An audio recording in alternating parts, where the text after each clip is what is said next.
Copy two. Welcome everybody. Welcome everybody to this April 2024 cybersecurity community event. I think the last several AI's been part of. It's been part of everything. Excited to have Somchay here. Some new news came out. I don't know if anybody read that this week about the MGM ransomware attacks. I thought it was great to have Somchay on to dig in a little more and share what she's doing. But Dr. Carolyn, our fearless leader or co-leader in this space, let me kick it over to you, and then we'll turn it to some. First of all, it's the 18th, David. Don't confuse us all. That could create a panic about where Oh, we think we're supposed to be. got it. And I'm real excited to hear from Somchay about what's being done about ransomware, because I've been imagining the kinds of things that you could be doing, but I'm not sure. So I'm real curious to hear this and looking forward to the conversation. So welcome, and you can start. Absolutely. I'm going to just share the slides here.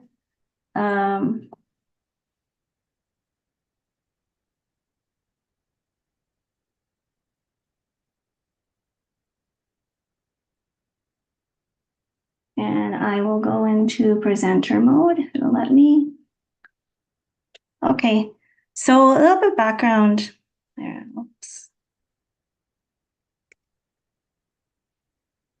A little bit of background of myself. I'm Somchay Yau. My background is in physics and computer electrical engineering. In the early days, I was doing computational simulations in physics, as well as voice recognition development. But the past 2 decades, I've been doing full stack software development. And nowadays, I'm a founder of a cybersecurity startup. So either I'm coding attack emulations or I'm researching into the latest evasive techniques of ransomware. So we're going to just go through a couple of things here in terms of navigating the complexities of AI. First, let's start with taking a look at the state of cyber attacks. You know, we're hearing a lot of things on the news lately. The impact of this is quite huge. Then we're going to explore AI solutions and possibly the evolutions of what has happened in the last couple of decades. We'll look at attacks on the AI models themselves. And then we're going to explore some of the challenges in trying to evaluate AI solutions. So the state of attacks today, just an overview here. Cost of ransomware attacks in the United States, over $500 million in the first half of 2023. We're looking at 14 out of 16 critical infrastructures being targeted. I didn't even know there was that many infrastructure targets though. You know, even if they're not targeting organizations, they're targeting our backups. And 500 or almost 600 ransomware attacks each minute. We're looking at about a quarter of malware security incidences being ransomware. And last year, $1.82 million in remediation costs for ransomware. Let's just look at this from a perspective of hacking. And what we're looking at here is crime as a service. Often there's groups or teams that specialize in creating tools that will exploit to be able to allow other cyber criminals to gain access, or maybe to use payloads to cause damage, or even they create infrastructure to allow victims to pay them. So the first emerging ones would be early for-pay malware builders. You can actually just use these to build your own malware. And then it moved to RATs, which is remote access Trojans, that you are able to use these devices to gain full access, administrative access to victims' computers and take control of it. So you got attacker tools being created by developers, and then you combine them with a marketplace so that the attackers can actually buy or rent or a subscription to these different types of tools. And then combine this with digital currency. Now you have a way for attackers to tell their victims how to pay. It's quite a large business. We're also seeing cyber criminals work together, affiliates. So Scattered Spider is as a criminal group that will they really excel at social engineering techniques. So they'll do phishing calls, or they'll target different organizations to figure out to get personal information, and from there they might be able to threaten physical harm or even coerce victims into giving them login credentials at the organizations they're working with. Another organization though is Black Cat. Now Black Cat does ransomware. They can develop encryption tools that allow other cyber criminals to rent their services. So ransomware as a service is a full operations business. What you're seeing here is that they have people who will produce and develop the product, encryption or exfiltration. They'll also have affiliates where they can work with other cyber criminals and have a marketplace to sell. There's even infrastructure in place to allow stolen data to be stored. And what's neat about this, well, not neat, but it's interesting in that they also have customer support. You know, you as a VIP victim might be able to chat with the attackers and see how you can pay to get your data back. So essentially, they operate like a modern SaaS company. So what we're seeing here is that according to Cybersecurity Ventures report, the cost of cybercrime in general is going to hit $8 trillion in 2023. Now, this is just a comparison of the cybercrime compared to some of the other organizations that we know of. And what's the impact of this? It's quite large. Now, we just talked about earlier some of the news in play here. We know some people who have heard about the Colonial Pipeline last year, which the group that was claimed responsibility was DarkSide. And in that particular case, 4.4 million ransom was paid. But even after payment, the infrastructure in recovery took quite a long time.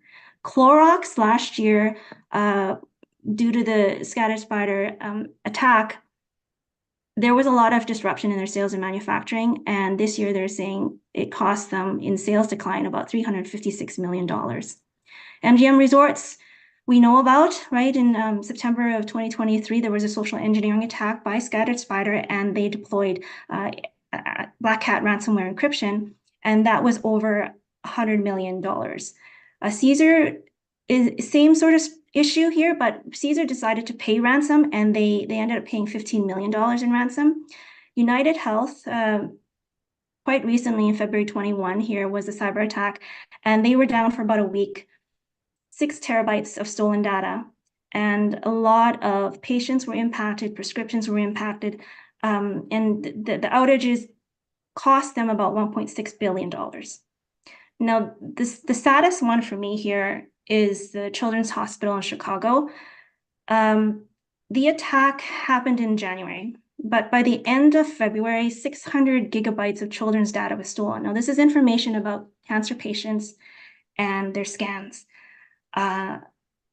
There were disruptions in communication, in prescription, and even canceled surgeries. And what I find really gross about this incident is that the children's information was sold. It was sold to other cyber criminals for $3.4 million.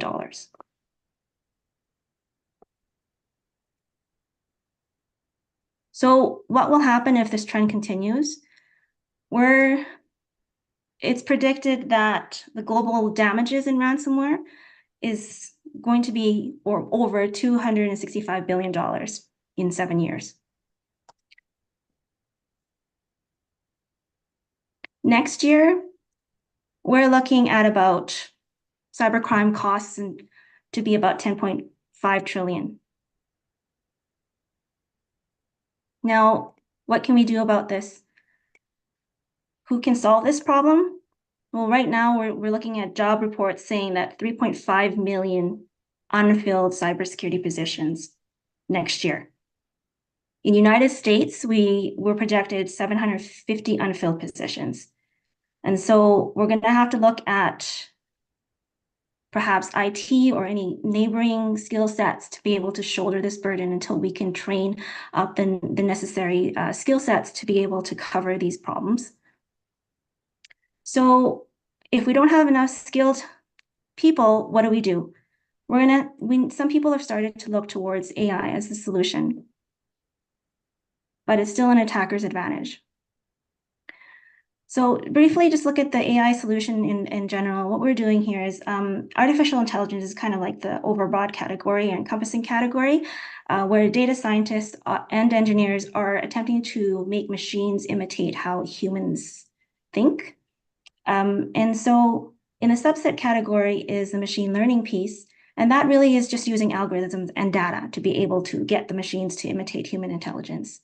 And a subset of this would also be deep learning. And this is where we're deploying artificial neural nets to be able to imitate the human brain. Just an overview of AI modeling in general. Basically, very simple thing. I'm not a data scientist, but so I'm just going to give you an overview of the model creations. Typically, you get data. And then after defining the data process and understanding where the data sources are coming from, you need to prepare that data. Prepare by cleaning it. Sometimes when you get that data, it's not necessarily in the structure that your AI models can consume. So you need to modify that and clean that up. Once you do that, you need to select features. Now, features are really, from a software point of view, just functions. And the functions are, you're selecting them so that you're clearly identifying which input variables are to be used to be able to develop the predictive model. Then you need to train that model. And once you train that model, you need to deploy it within whatever real environment that you need the models to predict. And after you've released it, of course, you want to evaluate. And you're going to look for things like false positive, false negatives, just to make sure that the model is performing how you need it to perform. And of course, it goes back into the data goes back again and retrains again until significant improvements are made. Okay, so I'm just going to briefly look at some of the areas in which we've seen AI within cybersecurity. So we're looking at intrusion detection systems in the late 90s. The IDS was were able to really only detect exploits of known vulnerabilities. And so they were really having a lot of false negatives. And so what's a false negative? I'll just show you. Basically, they're misses. They fail to detect a threat. So they're actually misclassifying a malicious activity as being safe or benign. And a false negative, what will do is it will lead to disaster recovery. And in a lot of cases, security experts will have anxiety over the next incident. You know, attacks are occurring mostly on evenings and weekends. So imagine you being the security person responsible for this and having to go home for the weekend, still worrying about what if the AI or your security has missed something. Another area is false positives. Now, this is false alerts. These are areas where the AI incorrectly classifies something safe as being malicious. And when you have a lot of false positives, cybersecurity professionals will tend to have alert fatigue. It's a very tiring thing for them. Okay.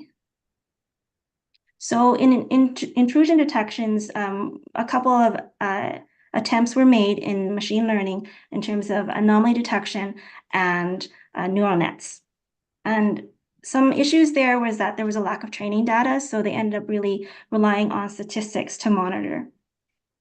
The space that we're seeing this in now, these systems have grown to be in NDR space, next generation firewall, intrusion prevention systems, as well as identity and cloud security. Okay, so another area here is spam. Spam has been a thorn in many people's sides, right? So even back then and still now, spam and email-borne threats are very pervasive. And there's a couple of solutions here, but at the time of the solutions, spam was still getting through. That's the false negative case. And real emails were going to your spam folder. So that's the false positive case. And so what ended up happening was, because of those issues, they ended up just using signature-based, which it's like email templates. if that email fell within a specific template, then they would classify it as malicious or spam. But recently, there's been some great strides in improvements in algorithms from Google that would allow you to actually read the contents of the email, and from there you can determine the classification of those types. Okay. So another area would be worms and exploits. Don't know if you're familiar with worms. They're basically malicious software that will propagate when they get onto a system. And so Code Red and NIMDA were quite in the news in 2001. NIMDA is actually admin spelled backwards.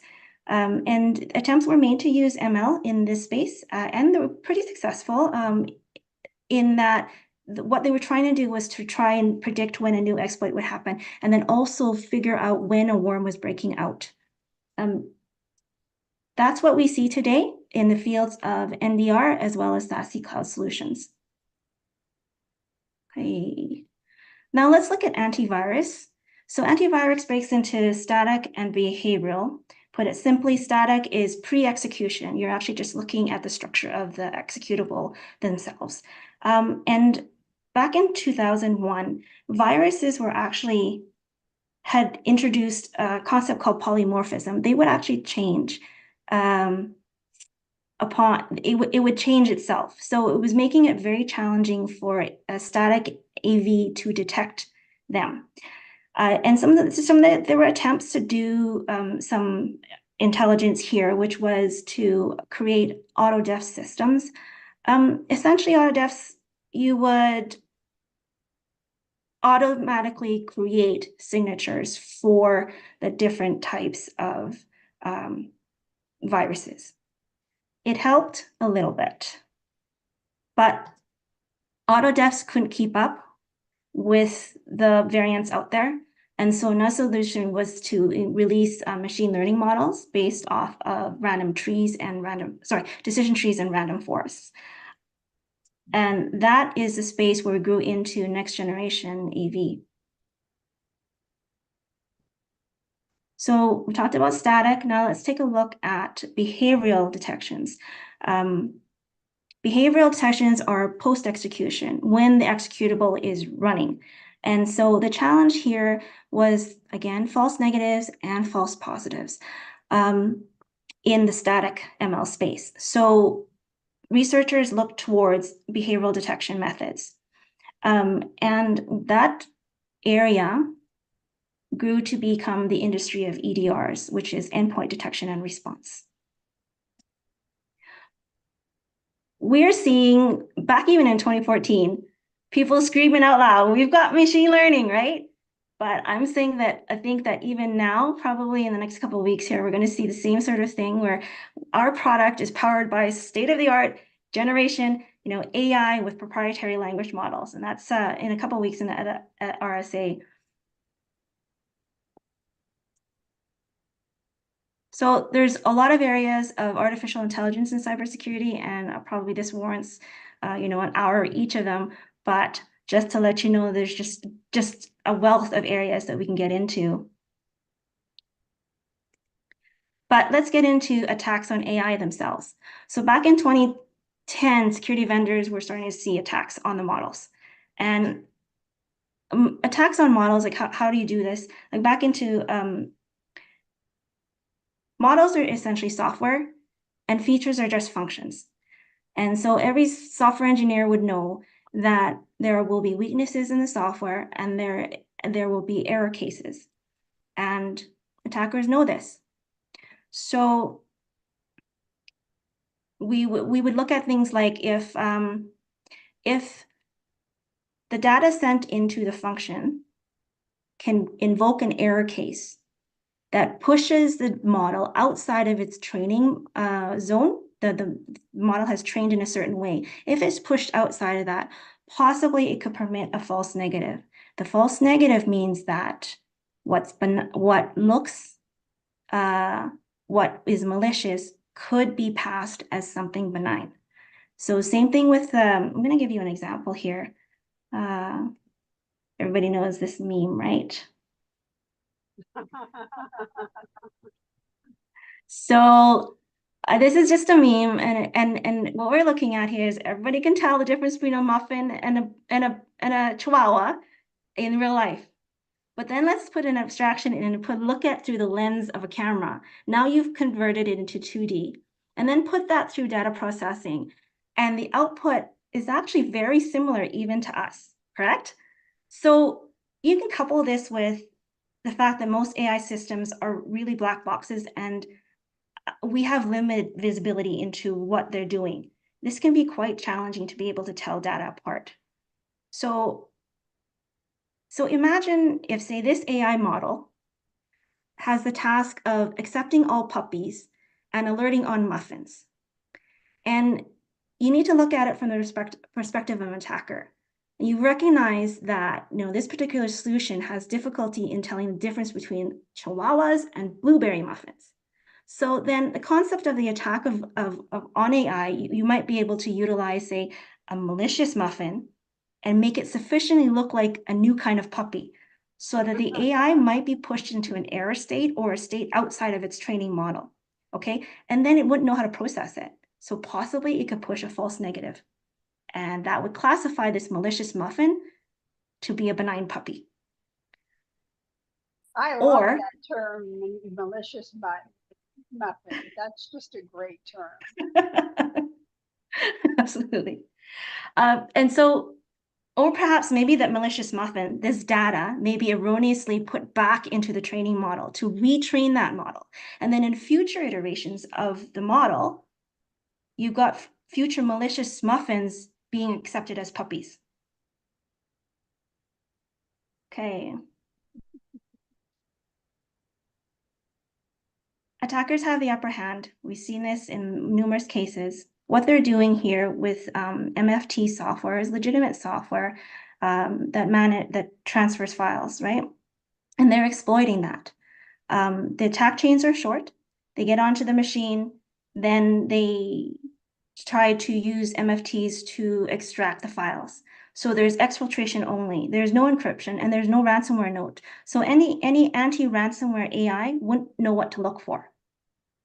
In the case of SolarWinds backdoor, the attackers put in malicious code into a legitimate software that is called an Orion platform. Now, what they did was they put in the backdoor in about 2019, and they released an update to their victims. A year later, in 2020, is when the Trojan was detected. The Cassia Revel attack, it wasn't an insert of code. In this particular case, what they did was they found a vulnerable server that belonged to Cassia, and they were able to exploit that vulnerability and transfer a hotfix that contained the ransomware payload to their victims. Now, from an AI perspective or a detection perspective, it looked like it came from a legitimate server, so it missed. The other issue recently is the XZ backdoor, and I'm not sure if you're familiar with it, but XZ utils on Unix or like operating systems is an open source project, and the attacker approached the community in the guise of trying to help the code. And so it took them two and a half years to build credibility. And throughout that time, they were inserting a backdoor. Okay. So NSA has some guidance. We have been talking about AI and security, but we need to also talk about security for AI. Models are like software, and just like any other software, it will have vulnerabilities, it will have weaknesses, and it can have malicious code put in. So you need to continuously protect this software. You also need to make sure that you're validating the AI systems, making sure that it works as you create it to be. And then also you need to test thoroughly to make sure that it is robust and there isn't any vulnerabilities. So the question is, how do we do this? How do we validate and test AI models? If the attackers are gaining upper hand on AI, how do we know that the solution that we have is working? And if everyone has AI, how do we know which one has the best AI in security? I think that there tends to be a false sense of security when we use AI models. We're like, okay, this is the state-of-the-art AI. It's just going to protect us. All we do is just click a button, turn it on, run, right? But unfortunately, AI models are not inspectable. You can't see what's going on in there. And often AI models baseline performs differently at different devices. You're also looking at models that could possibly change based on the behavior, and even protection levels change when things are being updated. And creators have a really difficult time making sure that there isn't a backdoor installed or any of the other malicious code that could be put in. So let's recap here. There's been a huge investment in security solutions and a lot of advancements in AI technology, but organizations are still having a pretty difficult time protecting against ransomware and other cyber threats. And really, without knowing how effective your security is, it's really difficult to stay ahead of the attackers. Their threats are complex. Their techniques are really sophisticated. They can be quite stealthy, with long attacks, and they're really fast with short attack chains. So I'm going to bring in what I'm working on. My organization is SciTest, and we do automated ransomware attack service management. What is that? Let me show you. Really, we essentially give the users ability to evaluate their protection against ransomware and other cyber threats. What we're doing differently is that we're replicating the methods attackers use to evade security defenses. And this way, defenders can use these tests or attack emulations to gain real-time insights. I'm going to just segue a little bit here and talk about something recently that's happened in the news, and you might recognize the situation. This attack timeline is in regards to a fairly large healthcare provider, and I did my best to piece this together. The timeline is based off of publicly sourced information. So if you look at this, for the the last quarter of 2023, everything was relatively quiet in the healthcare with this particular healthcare provider. But by February 13, ConnectWise was notified that there was a vulnerability in their Screen Connect software. By February 19, it was publicly announced that there was 2 vulnerabilities in Screen Connect. By February 20, there were vulnerability scanning and tests available for Screen Connect so that you can test whether or not you have this issue. But by that time already, there was wide-scale exploitation of the vulnerabilities.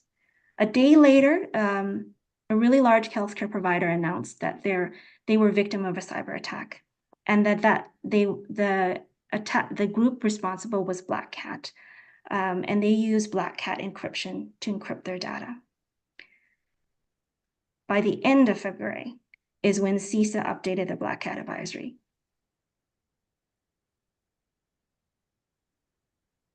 So what SciTest's strategy is a proactive solution in that we released a Black Cat encryption test and emulation already back in July of 2023. Now our customers using this test could have ran the test against their protection and understood whether or not they were protected against Black Cat.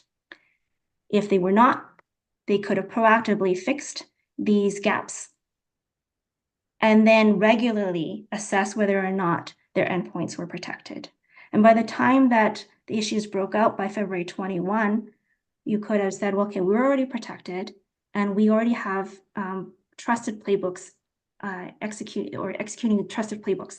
So you already have a solution in place and you're regularly testing to make sure that your AI models are working as expected, or if not, add in some configurations. So I'm just going to end it with some fun stuff here. Here's another one. Is Shiba Inu or marshmallow?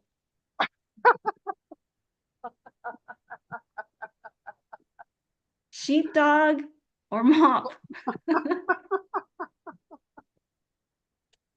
There's this one. I really like this one. Puppy or bagel? So with puppy or bagel, I think it's really interesting. So if this was fed, and these are memes, okay, but popular over the internet. But if this was fed into an AI model, obviously we can tell sorta can tell between a bagel and a dog. But it depends on the features that you identify as the defining thing to predict, right? In this particular case, I would be looking for faces. And hopefully the bagel creators don't add faces to their bagels. Otherwise, AI models would have difficulty there too. Okay, I'm going to stop sharing and maybe we can chat. That was great. I love that. I'm still in love with the malicious muffin. I think that would be a good lead-in into a talk. You say, do you know what a malicious muffin is? And you need to learn about ransomware protection or something. That is just great.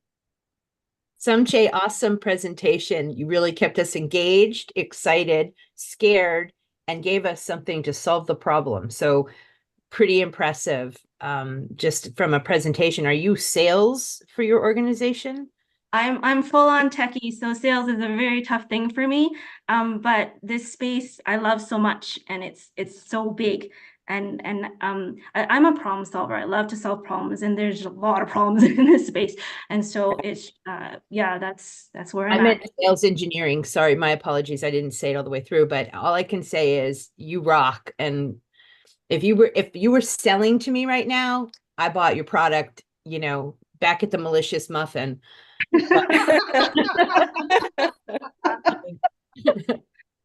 Well, I'm gonna approach you from the techie level and ask you what you think about. To me, it seems like one of the big issues is a supply chain issue with the models themselves, and it seems like it's difficult for companies unless they set up a whole process around the models they use or make sure to create their own models with internal data, that they're very much at risk of purchasing or using models that already kind of have risk built in and are already available to those criminal enterprises that you talked about. So what do you advise companies in terms of model protection?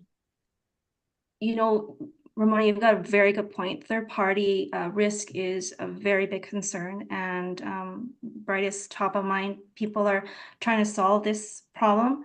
From my perspective, I feel that testing is really important. You can't see, like, as a user, you can't see what your security protection looks like under the hood. And so in order to do that, you need to look at it from the perspective of, okay, what will the attacker do to try to evade, bypass my systems? What will the attacker do to try and steal my data? And even if you don't understand how they do it in technique-wise, well, we're creating a tool that allows you to simply run this test as the way that an attacker would try to do. And it will tell you within a few minutes of running this test, it says, look, you've got a gap here, fix it now. As opposed to in other situations where if you're just doing auditing for compliance, I keep saying this, compliance is not security. Compliance is to allow businesses to run, and that's a very legitimate thing to do. But we don't want to sacrifice security for that, in that when you run audits, it's not as regular as it needs to be. And I keep saying that we need to run this continuously in terms of monitoring, and we need to make sure that you are regularly testing, frequently testing your protection. And if you don't do that, if you wait a month or a year later to see, then you're really at risk for some of these attacks, because they're very brilliant in what they do. So you're saying your tool is kind of a modernized version of pen testing because it's using AI and it's capable of protecting against these sorts of attacks.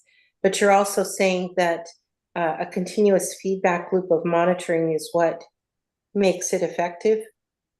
We're slightly different than penetration tests. I think we kind of augment or complement penetration tests. Penetration comes from the perspective of trying to enter, to try and penetrate the initial defenses, and then figure out how to move laterally. From that perspective, it's excellent at understanding some of the pieces of where you're protected against. What we're looking at is, from Cytest's point of view, is assumed breach, meaning that no matter how they get in, they've gotten in. What are they going to do next to steal your stuff? And run the tests like that. Run them from that frame of mind. And then you'll know whether or not you can actually stop them. Because attackers will try different ways to get in. And if you try to test through one way they get in, you can't possibly test all the different ways to get in. It's very expensive to do so. It's very time consuming, and you need a lot of skills to do this. But eventually it will. The goal here for them is to make money, at least in these particular organizations. In order to make money, they need to steal your data or do something to hold you ransom with, right? So eventually they will go down to trying to steal your data, exfiltration, or encrypt, or other ways like damaging. And in those cases, you need to test those particular techniques to see if they are being evaded by your if they could evade your protection. That's excellent. Especially that part you say, assume they're in. Yeah. Yes, assume they're in. I have a question about continuously learning systems where there's not an end to training and they keep learning, versus a static system that you run through a whole bunch of training data, and then you use those models, and maybe you capture the data that you use the models on and then scrub it to actually update your models. Is either of those, which one do you consider more insecure? I'd say I would have disadvantages on both sides. When you have to scrub every single thing, it takes a very long time to do so. And I was just talking to a data scientist at the local university here, and he was saying that he gets data from healthcare providers, but this data set is very difficult in its raw form. And so he spends a lot of time just cleaning that data. And sometimes not even cleaning the data, but there's holes in the information. You're not getting every single thing for every feature. It's kind of blotches of it. So he's having to figure out how to structure this in a way that his models can consume. So the time element here means that attackers can move faster than what you can create. The other issue with continuous is you're refeeding into the model. And in that particular case, that's excellent in terms of speed, but then if you're not scrubbing that data, then you introduce malicious muffins, right? Okay, so you're screwed either way. And so that's why I say we spend a lot of time on developing or trying to figure out how to make better models. What I'm saying is we've got some really good starting points. Let's go and test them and make sure it works. Like, why do you want to keep creating new things?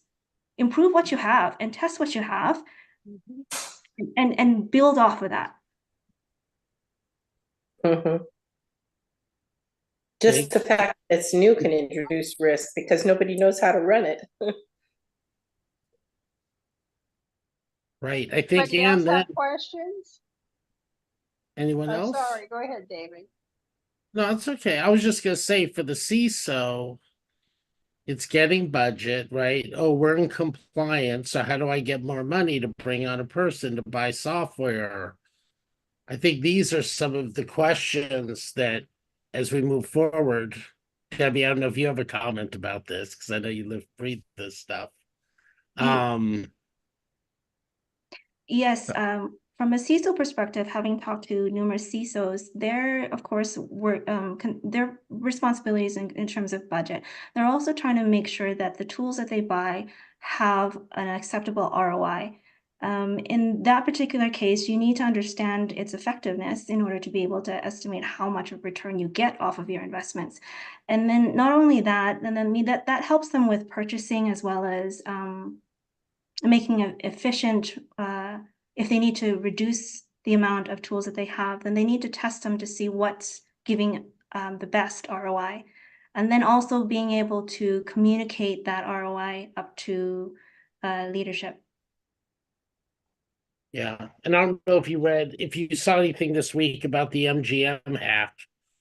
I guess they tracked it to maybe a third-party customer support or a third-party company that had access to different things. And then through looking at the person's LinkedIn page, they were able to convince them that they should change their password.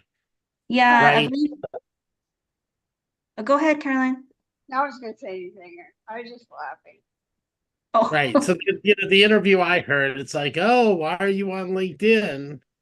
So I guess right, and yeah, with it's okay, it's scary, but it's also like from a developer point of view, I'm like, wow, they're smart people. Like they just can figure how to trick you into getting that information. You've just got your LinkedIn profile out there and they can just go and say, hey, I'm this and that, and somehow extract valuable information. And if they don't get it from you, maybe they get partial from you, then they go to the next, your colleague and they get the other pieces. So right. And that's like limiting vendors' access and systems, right? Through the, kind of pre-web, we'll say, when I'd go into companies and I had my recruiting business, I had to get them to send me lists of their people, whatever I had to do. Now we have all this data. So yeah, I just think there's a lot of triggers that could be that need to be kind of written and learned from the stuff like MGM and Caesars and how did they get in, and just continue to build a database of that, I guess, for the good guys, but the bad guys can get it too. Greg, what do you think? Do you have any comment? I know we should just unplug everything. Sometimes that doesn't work. I mean, I was going to say that I think one of the more important things is on this that's going on is there are a lot of things that are new solutions that are out there that aren't proven and stuff. And the vendors may come in and say, well, you need one of these, and I see you have one of those, but you need our stuff too. But if you don't have an IT team and an AI team that actually learns to use the tool properly, maintain it properly, and understand it, then adding 3 more tools isn't going to do any good. There's got to be some respect for the installation and learning time. I so agree with you on that particular point, Carolyn, because I think what happens, especially in really large organizations, is if different teams prefer different products and they're all embedded in using their own, then you can start to lose the big picture view and you create risk simply by all that, segmentation. Yeah, the complexity kills you. There's also the whole risk around S&B, right?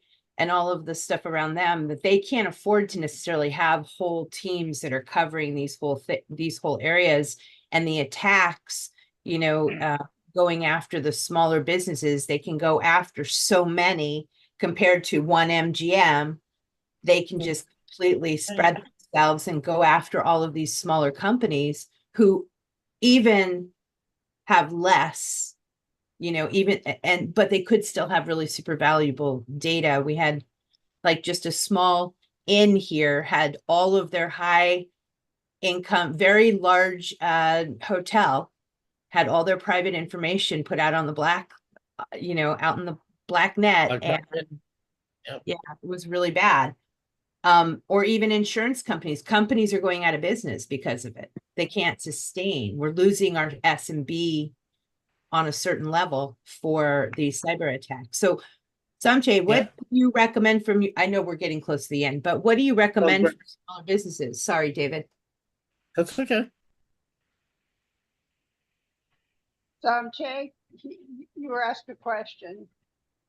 So Recommendation for small businesses? yeah, so from a small business point of view, what I understand in terms of research I've looked at is two major areas of threat is ransomware and fraudulent fund transfers. More so fraudulent fund transfers. So what they're doing there is tricking you into finding a way to be able to transfer your funds as a business to their accounts. They might be able to get in through maybe an email, a malicious email, and from there, install a keylogger. The keylogger just logs your credentials and say you're now, maybe this is an accountant for this particular firm, and they can now use your email, the accountant's email, to talk to the bank and say, look, I need $30,000 transferred into this account here. This case happened a year ago, and when I was talking to the victim, for a small business, that's a huge amount. And he talked to the banks, and the bank said, we can't do anything. It came from a legitimate email. So it's a tough area. And I haven't figured out what tools we can do to help with this space yet.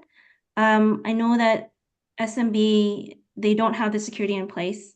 At most, probably they've got password protection and backups, so they can recover their business. But the other areas of theft is a concern. Thank you. Greg, were you going to say something? Yeah. Can you hear me? Can you hear me? Yeah. Okay. Well, first of all, that was a tremendous presentation, Ms. Somchay. Thank you so much. Yeah. And I need to learn a lot more about Ms. Somchay's area of expertise.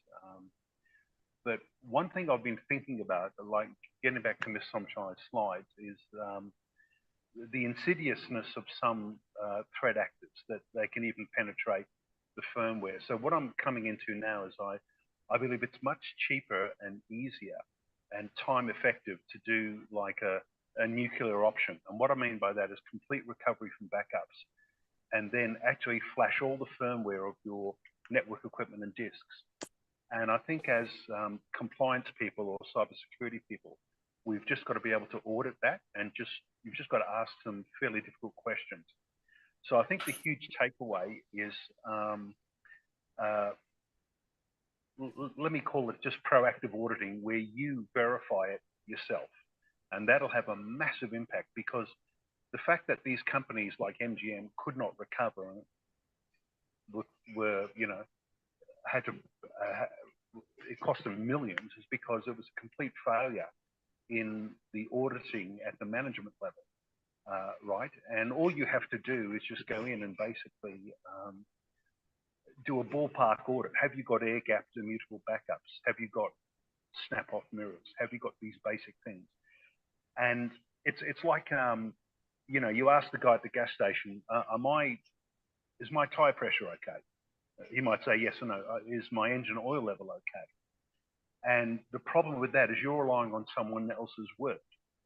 But you could check your own oil level and your own tire pressure with a minimal amount of training. Okay, you don't have to be an automotive engineer. And that would give an incredible level of verification and confirmation. So that's all I would say. I would just say, with the threats that Ms. Somchay has enunciated,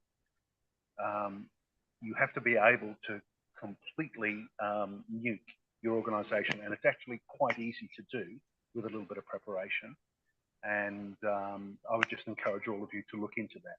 Verify the backups verify the levels of recovery yourself at a ballpark level. Just as, I mean, most of us aren't mechanics, but we know how to check the air pressure and check the oil, hopefully. And that adds a massive insulation factor, insulating you from potential risk. And I think that's the same with ransomware threats. All the companies, whether it was Colonial, MGM, that big food processor, they did not audit. They just ticked a box. None of their managers went and said, where are our backups? If you have to recover a ransomware actor, even if you pay the ransom, that's just ridiculous, because as was Ms. Somchay mentioned, computationally, decrypting with a decryption key is a massively computational intensive exercise. Whereas you recover from a tape or a backup, it's incredibly quick. So that would be my take on it. Yeah. And if people don't test their backups, I mean, that's like an old saw with SQL Server, is, you know, the people backing up regularly, and then they go to restore and their backup itself is corrupted because they haven't been testing it. And it's such a simple thing, you know, to protect oneself again. But back to your point, Somchay, about, you know, this smaller business and lacking the bank verification, I think that kind of highlights 2 points. And one is that there should have been policies in place that would have required more than an email above a certain sum of money in order to transfer funds from the bank. But the second thing is also, when people don't have the expertise that Greg is pointing out to really run their own DCs, even though the cost of subscription services on AWS or Microsoft and so forth is hard, sometimes it's better to run on a managed service for a small business, because they protect themselves from so many threats by being on one of these platforms that already have set up perimeter defense. You know, Totally. And Debbie, do you want to give last word? Because we do have to wrap it up. We're having Somchay back, right? But Debbie, We're never letting it was her go. a different perspective, because whenever I'm listening to CISOs and the people in security, what I hear is use cases, cost is a consideration for whatever you're using inside your company. Where are you sourcing the data from? And most of the companies, I don't know about the small businesses, but the big ones are going to source the data inside their company. So the repository is not going to come from outside the company in what they're working on. And use cases are going to be important, and then prompt engineering and training your workforce. And we already see jobs with prompt engineering, and we talked about some of that, how you get the data. So this looked like this is around malware or intrusions into companies, and how we use AI to help prevent it, right? Is that what today is about? That's what I gathered. well, I think that's what the software Somchay is creating is. It's all pieces of the puzzle, right? So it's not everything. How can we reduce it? How can we train all WITI members to position themselves for all these jobs that don't exist yet, or just be knowledgeable? So, Somchay, part of it. So thank you. This is excellent. Thank you. We'll continue next month, and thanks everybody. I put the link to all the WITI events. Forge the Women's Leadership tomorrow, Job Search Strategies, and the Women Explorers event next week. Great to see everybody. Have a great rest of your day. Thanks so much, Thank you, Somchay. That was Somchay, and amazing. happy birthday, Bye. David.